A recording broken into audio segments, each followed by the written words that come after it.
1, firing now.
Thank you.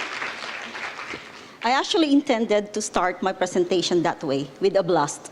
So that I can be sure that you will not be sleeping on me while I present. My presentation is really very just succinct. It's all about my own journey and learnings at the climb at the C-suite. But of course, before that, I'd just like to introduce more or tell more about our company. Orica is an Australian-based company. We boast of 140 years of legacy in this kind of business. We are the world's leader in the commercial explosive and blasting system business. We are rich and diverse with our workforce. We are over 12,000 employees all over the world. We are present at 100 countries, and we're servicing or revenue of 5 billion AUD for FY16, and the net profit of our company is at 642 million in FY16. Bring it to the in-country level. We are the biggest in Asia as regards to business performance, and that's 3.1 billion for FY16 audited financial statement, and 449 million for FY16.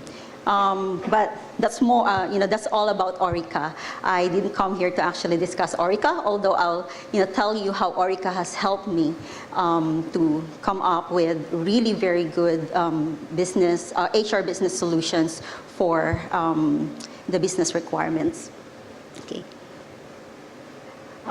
Richard and Rebecca told me to share my stories with you on how I was able to actually tackle and be at the top management. But the journey is not easy. It was awfully painful in one way or another because most of the industries that I joined are male-dominated. So my first top-level baptism was with a large automotive company in the Philippines, Japanese. And this is, I think, where my story will begin. Okay. One thing that I've learned as an HR person is we cannot actually just talk within, or use our jargons or our language with the business leaders. And so I would, one of my formula to actually be able to rub elbows with our business leaders in the industries that I joined or the companies that I joined was being more business savvy. So when I say being more business savvy, I mean we need to be commercially aware as an HR person.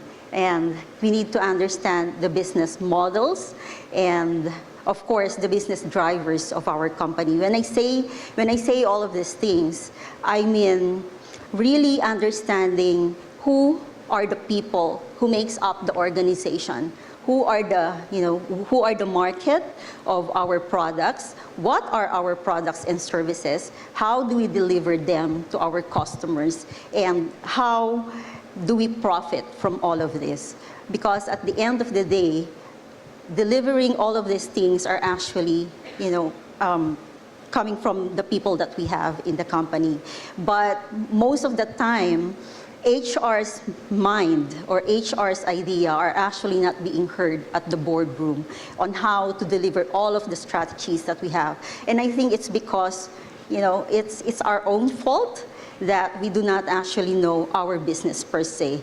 We are not able to actually go down to the ground and to the shop floor and really know how we do all of our products, or how we make all our products, and how we do business as a company.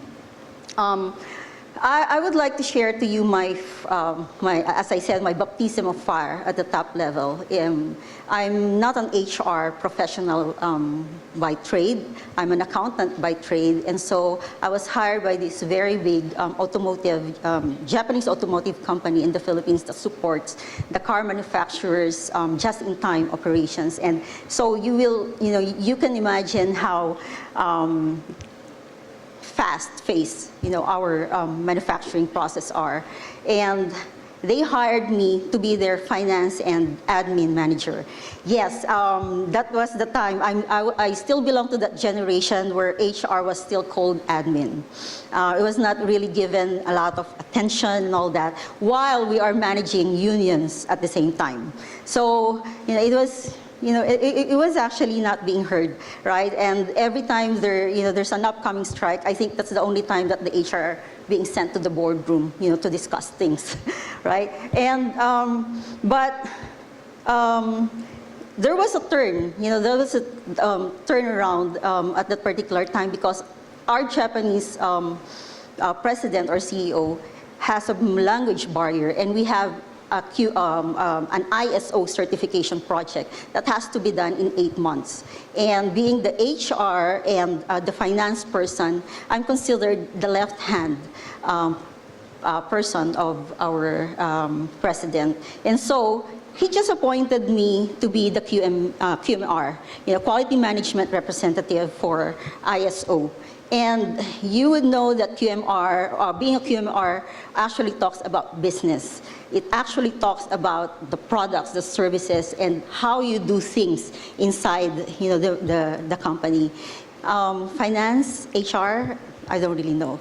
And the first thing that actually was given to me was the blueprint of our manufacturing plant, the layout of the plant, the SOP of all of our processes, assembly lines and all that, and of course the product specs, and how we do QA.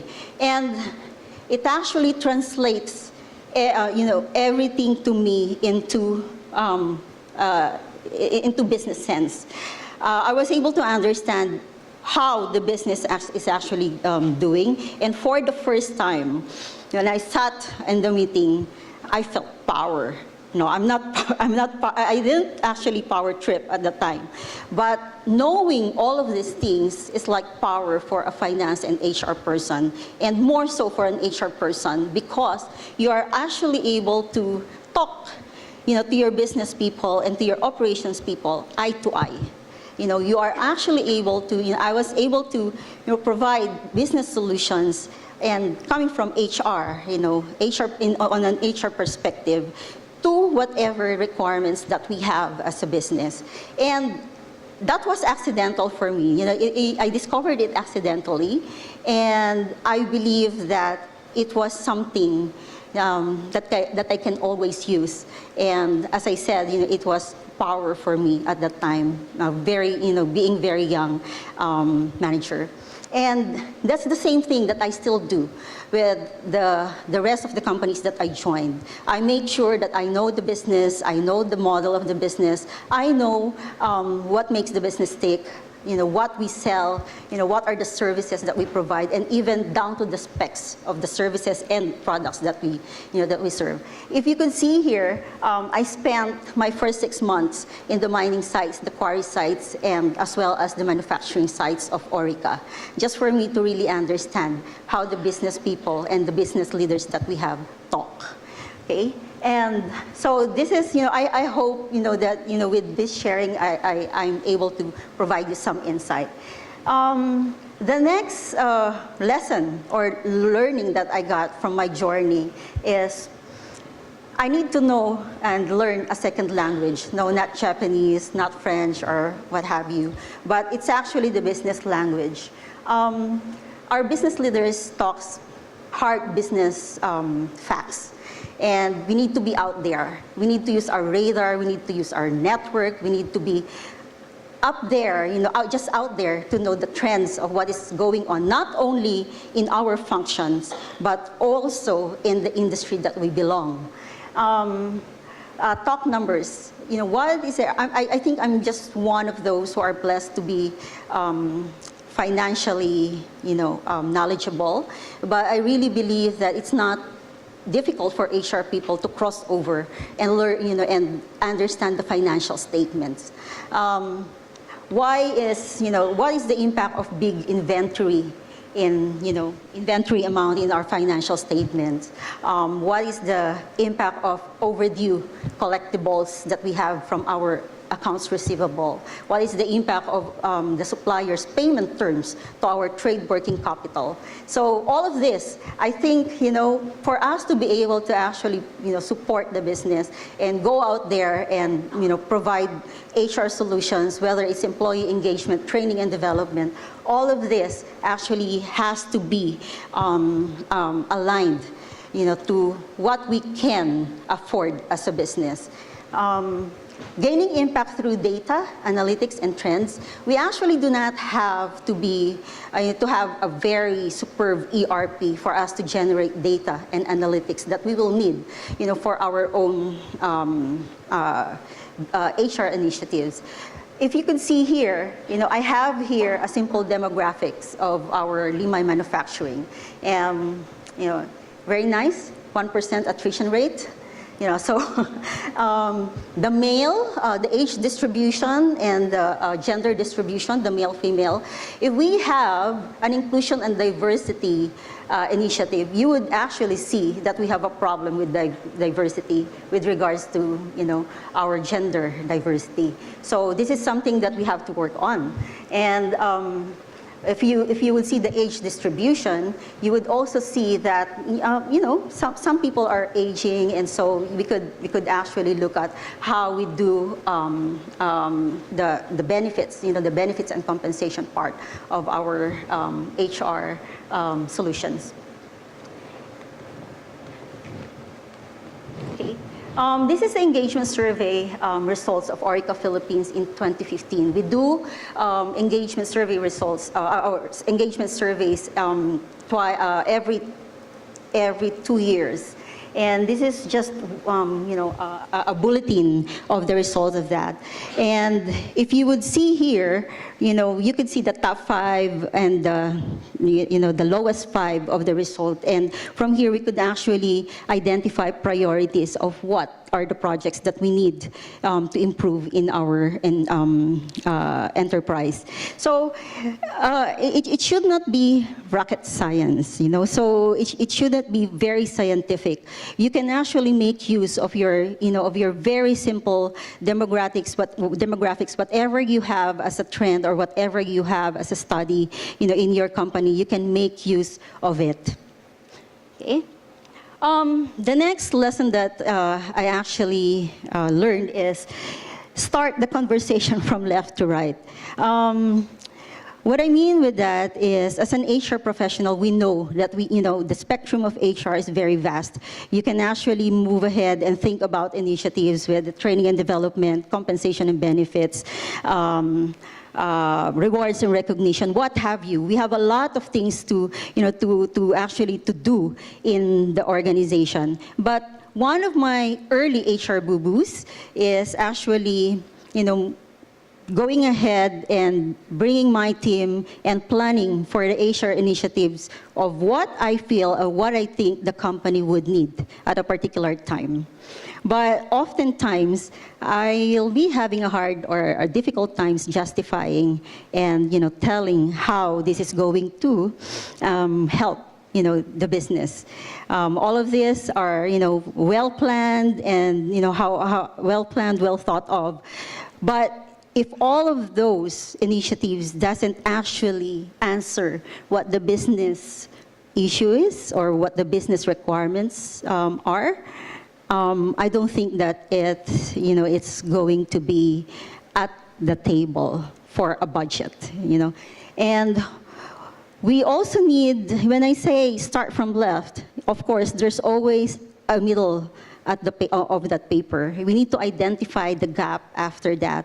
And that's the only time that we are able to actually provide a specific HR solution or intervention and go ahead to close the gap. I think it becomes more meaningful for the business and for the business leaders to actually understand our solutions or our initiatives when we do it that way. Right. So this is the capability-driven people strategy of Orica. This is our right to win. How we do the people strategy is we need to make sure, HR even needs to make sure which is our right way to play, or this is our strategy as a business, and how do we cascade it down to the region and down to in-country. Obviously, we do business differently, and we have different requirements and different challenges in different regions and countries. But it all boils down to the overall strategy of our global company. And of course, what are the capabilities that we need to be able to actually create value and to our customers so that we'll be able to achieve that strategy is in the middle. And that's the only time that HR actually comes in for their talent needs. So who are the people that actually provides disproportionate value to our business that no other, the competitors will not be able to compete. So this is where most of our budget would be given. So in Orica, we actually need the sales and relationship building skills, leadership skills for our mining engineers, because they are the frontliners and they talk to our customers, and application platform engineering. So from this, you would actually see who are the center of our attention in our company. So this is how we actually do things, the people strategy in Orica. Next that I've learned is lead with integrity. Many of you would actually relate to me in my early times, and I think it's still true right now, that HR is always the people that are expected to always exude grace under pressure. You're not expected to raise your voice or even to get to be mad or angry or upset about something, while others are just expected to shout and bang the door and things like that, right? So you'll have people tongues wagging if they see HR really very upset and angry, but when everyone is expected to be human, I think HR is not expected to be human at all. We're not expected to show our emotions, all the negative emotions. But I really think that it's more than skin deep. It's more than there's more to it than meets the eye, and I think the expectations actually sprout from the expectations sprout from people that they are expecting us to lead with integrity. But there's a caveat to that. For us to actually lead with integrity, we need to make sure that our basics are right. we need to deliver what we say we will deliver. And if our basics are not right, the simple things that we operate on in the company, then I think we lose it, straight away. So, deep commitment to the right thing for the right reason. I really believe that, we're not, most of the time we're not the decision makers, but we have to be the conscience. We have to call it out. We have to be able to have courage to say it straight. We have to make a stand in one way or another. And in my experiences in the corporate world, where mostly the companies that I joined are male-dominated, maybe I'm expected to just keep quiet. But I think, I've heard most of the time that I actually got the balls, to say it, and to call it out. And yeah. And I think I just need to make a point or to prove something that HR knows more than the function that we are in. But we can also, we can also say something about the business and how we do business and how we do the business.